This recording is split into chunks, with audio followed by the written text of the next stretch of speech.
Nena, você precisa conhecer a história de Jesus desde que o mundo começou.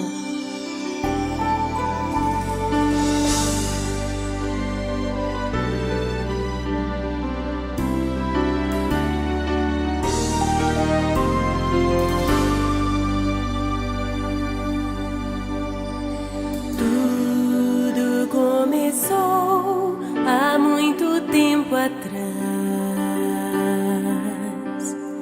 quando o mundo ainda não existia. Então Deus falou, haja luz, e a luz veio a existir. Então Deus falou, haja o céu e o mar e tudo que há na terra e no ar.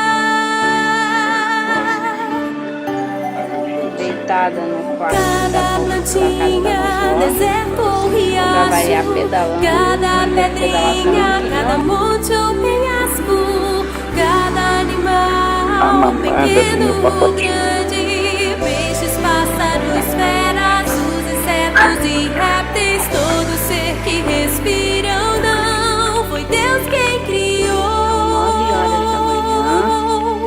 Há muito tempo atrás.